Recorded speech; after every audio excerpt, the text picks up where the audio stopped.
So, hello everyone. Uh, in today's video, we will analyze the PYQ of CUET 2021. So, these are some questions which are like moderate to hard in my views. So, I will discuss only that questions like question number 4, 6, 9. I have not written the question actually, I have written the answer, but you will. If you will study the answer, you will, means you will connect, you will able to connect at what should be its question. It is not like that like NTA will give you the solution of question and you have to find what are the questions of it. No, it is not like that. But yeah, it doesn't make any sense na, that you have to write all the question then solution then question, and you are not in school bache, now you are in PG. So like you have to build yourself.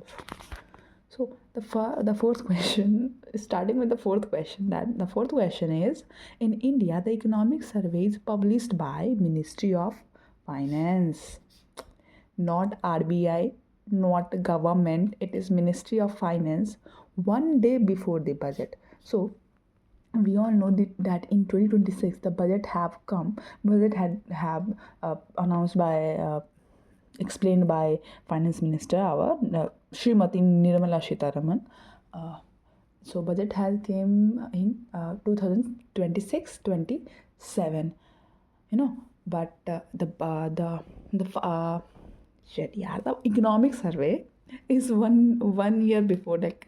And we have the economic survey in 20 recently 2025 26, that in last year what the major sector we have, what contributions we have did in our major sectors, what the outputs came, how our GDP grows, which sectors has boomed, which sector has declined, etc. In the economic survey we studied that.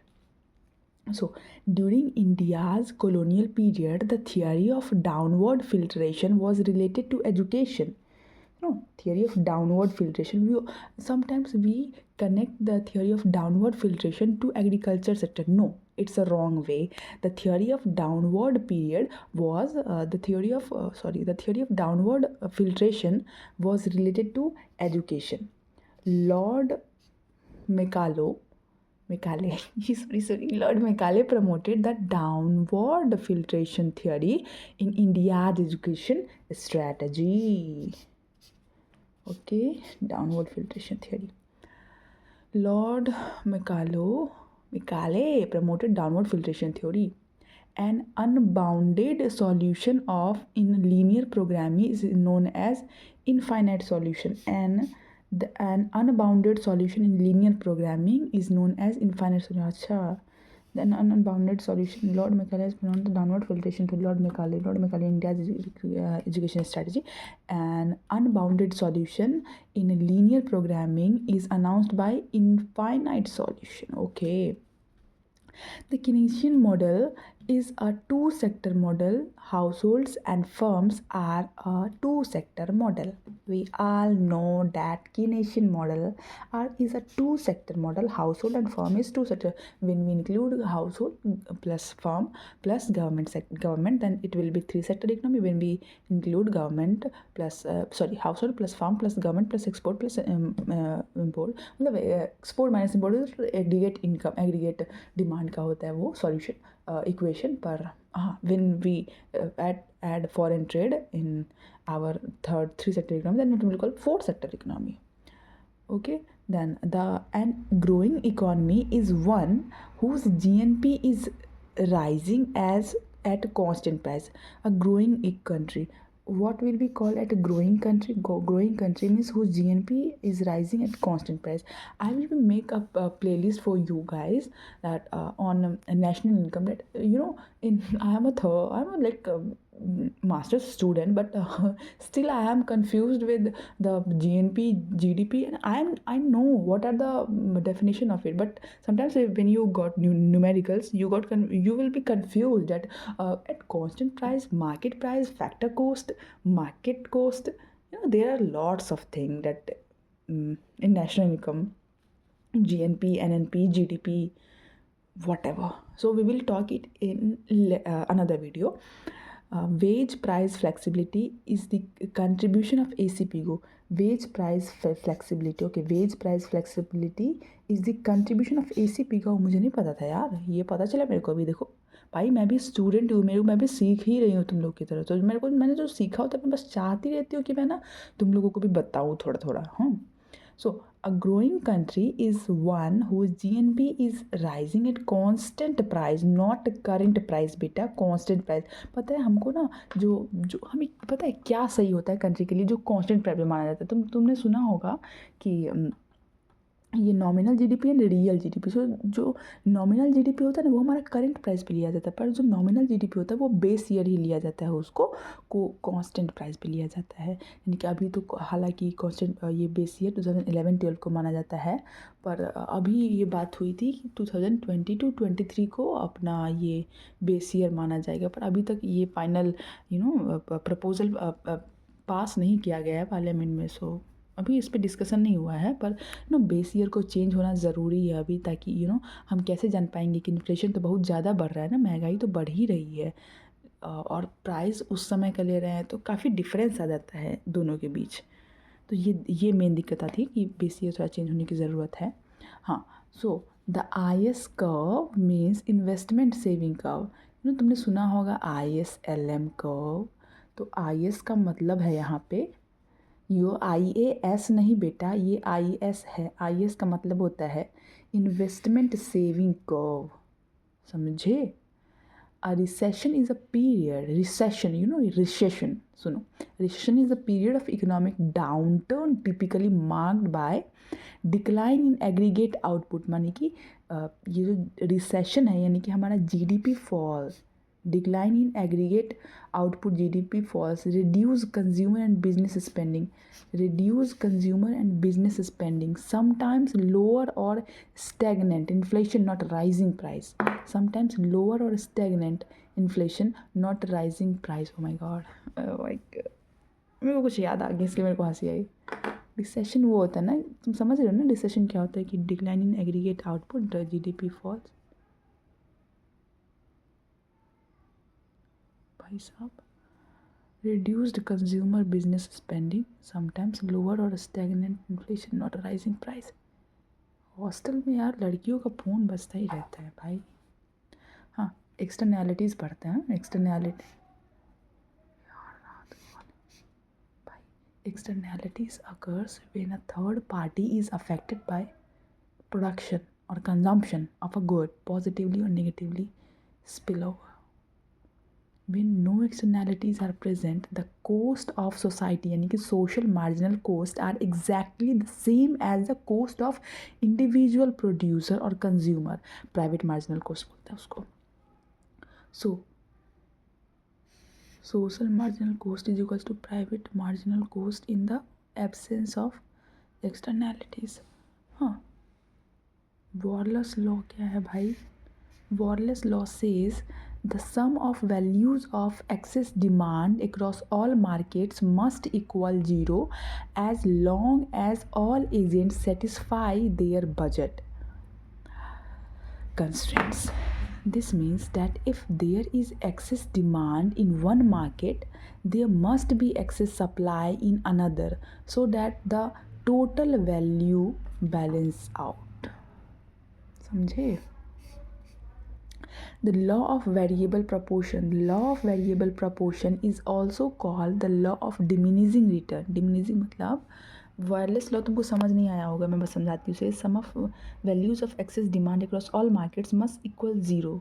अच्छा, demand जितना भी है market में, उसका सम 0 होना चाहिए, as long as all agent satisfy their budget constraints. This means that if there is excess demand in one market, there must be excess supply in other, so that value to. अच्छा, Walras ये कहता है कि aggregate demand या तो 0 हो, या नहीं तो अगर एग्रीगेट डिमांड हमारा 0 तो कभी पॉसिबल है नहीं। अगर एग्रीगेट डिमांड, मान लो एक मार्केट में ना डिमांड बढ़ रहा है, तो दूसरे मार्केट में उसका सप्लाई के लिए वो तैयार रहे, जितना डिमांड हो रहा है उसके अकॉर्डिंग सप्लाई करे।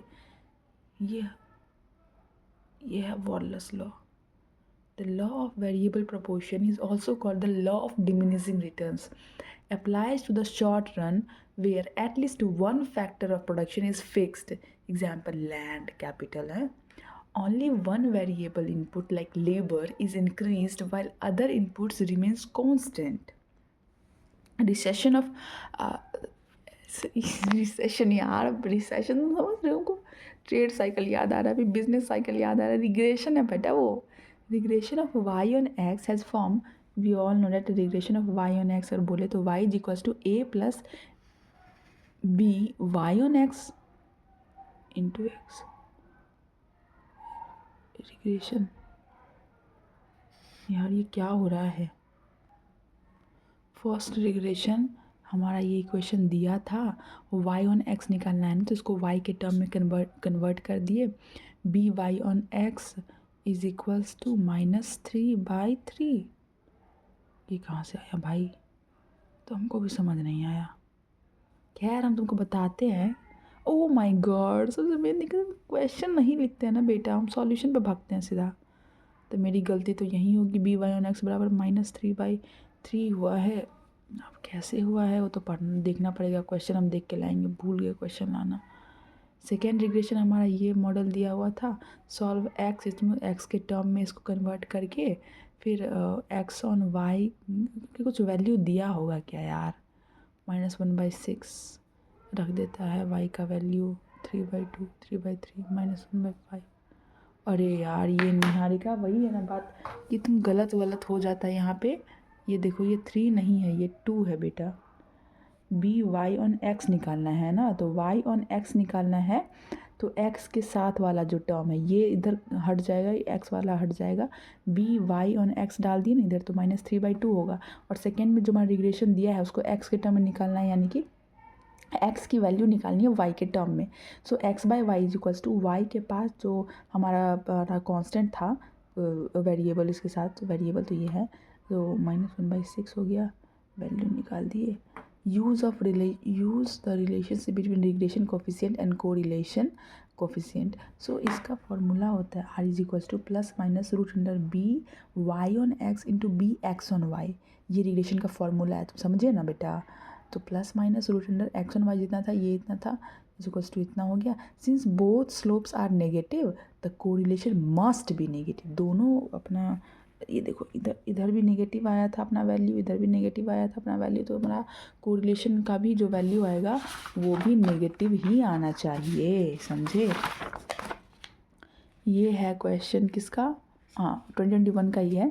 44th क्वेश्चन है कि कोफिशिएंट ऑफ क्वार्टाइल डेविएशन, तो हमको क्वार्टाइल डेविएशन का फॉर्मूला पता नहीं था ना, इसलिए मेरे से नहीं बना, नहीं कि क्वार्टाइल डेविएशन का फॉर्मूला होता है Q3 - Q1 by Q3 + Q1, और Q3 Q1 का वैल्यू दिया ही था, बस पुट कर देना है। हालांकि ना for individual series Q3 and Q1 का फॉर्मूला होता है, Q1 इज इक्वल्स टू होता है n+1/2, और Q3 का फॉर्मूला होता है 3 × Q1 का फॉर्मूला होता है n+1/4, और Q3 का फॉर्मूला होता है 3 × n+1/4, समझ गए। हालांकि Q3 Q1 का वैल्यू दिया ही था, अभी Q1 मतलब ये बताता है यार, जैसे 1 ईयर फाइनेंशियल ईयर होता है ना, तो फाइनेंशियल ईयर 3 मंथ्स, यानी कि अप्रैल मई जून, Q1 हो गया, Q2 इतना इतना इतना ऐसे माना जाता है, क्वार्टाइल करके, क्वार्टाइल इनके बाई 4। और ये मीन हमको ना देखो, हमको क्या निकालना था, मीडियन, यानी कि देखो मीन मोड दिया होता, मीडियन निकालना था हमको, या तो तुम ये फॉर्मूला याद करो, तो मीन माइनस मोड ऐसे याद करो, या तो फिर सिंपल से याद करो यार, कि तुम यहाँ पे तुम मान लो यहाँ पे mode is equals to 3 median -2 mean, ये फॉर्मूला होता है। अब इसको तुम याद कर लो, कुछ भी बिठा लो, हो जाए, ठीक है, समझ गए ना। अभी बी वाई एक्स, ये भी रिग्रेशन वाला equation, B Y on X दिया हुआ इतना, बी एक्स ऑन वाई दिया हुआ इतना, एक्स ऑन और वाई निकालना रिलेशन का, तो रूट अंडर फॉर्मूला होता है, root under plus minus B X on Y into B Y on X, समझ गए ना। अभी तुमको देखो, अगर तुमको ये नहीं आ रहा है बेटा, तो तुम पीछे वाला देखो पीछे मैंने बताया था, ये क्वेश्चन अगर दिया होगा इस फॉर्मेट में, तो बी वाई ऑन एक्स तुमको निकालना पड़ेगा, वाई ऑन एक्स यानी कि वाई की वैल्यू निकालो एक्स के टर्म में, एक्स ऑन वाई मतलब एक्स की वैल्यू निकालो वाई के टर्म में, और जो आया ना आप दोनों को मल्टीप्लाई कर दो रूट अंडर, हो गया, हमारा आंसर निकल गया रिग्रेशन का।